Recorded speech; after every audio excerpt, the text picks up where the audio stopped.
So not only are you messed up emotionally and psychologically in the family unit, in the community, in your social circle, but also when it comes to everything you've ever known about God, about church, that gets very distorted. And because there's no one who is safe for you to reach out to within the community, and also because in reality, a lot of Christian families, they pedestalize secrecy. They thrive on secrecy. The more secretive a family is, the better the parents feel, or everyone feels, excuse me, and the better that they esteem themselves in terms of moral standing. This is synonymous to a man who is cheating, but he's also a pastor, and the wife cares more about protecting his reputation than being authentic, standing up for herself or standing up for the truth. So instead of the man changing his ways or whatever, it just fuels up his ego and his behavior even more. He becomes a sadistic cheater because he is enabled. The wife then becomes an enabler. So not only is the wife the victim, but she also becomes the enabler. The same thing happens with narcissists within the Christian community. People that are within the smear campaign, right? The campaign targets, which would be your relatives, your youth group, people from church. Not only are they also victims of narcissistic manipulation, but because of their inability to assist or advise with clarity and neutrality, they become enablers, unconsciously or unknowingly. Others, in really rare cases, others are just gonna straightforward be enablers.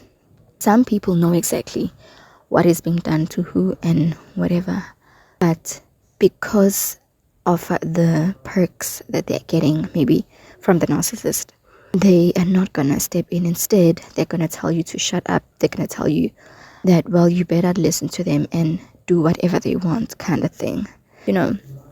So going back to the impacts it has on your relationship with God, it just is the most devastating thing ever, because it distorts, it throws off your intuition, it throws off your EQ, and it puts off your relationship and understanding of God as a whole, because this person is someone that you've always looked up to.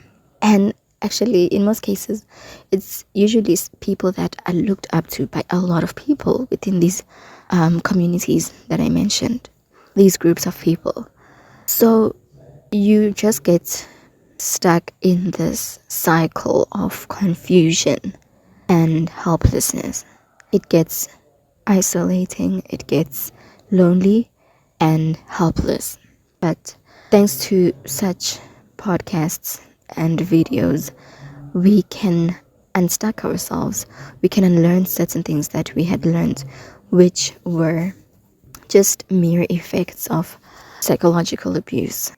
Once you, if there's anything I've spoken about in this video resonates with you, or you know you were second guessing yourself about, I'd encourage you to revisit and just reconsider and ask yourself, are the thoughts I'm thinking my thoughts, or I'm thinking like this because of maybe a certain incident or a certain person, or it was said to me, it was an instruction that you better do this, or you better think this, or you better say this. And so in this way, when we self-regulate, because narcissist, he has the nugget I want you to take home as I'm concluding the video.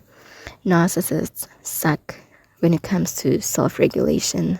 The whole thing of narcissistic behavior and narcissistic personality disorder is just a bunch of people that don't know how to self-regulate, do not care to self-regulate, and would rather inflict psychic violence on other people than to self-regulate. That's all it is.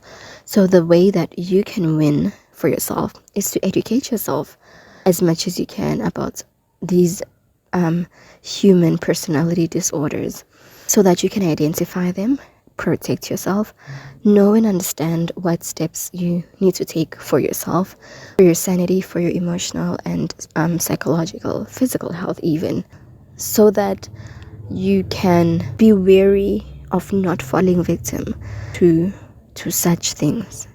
So yeah, thank you so much for taking the time to listen. That is all we have for now. Be blessed till next time.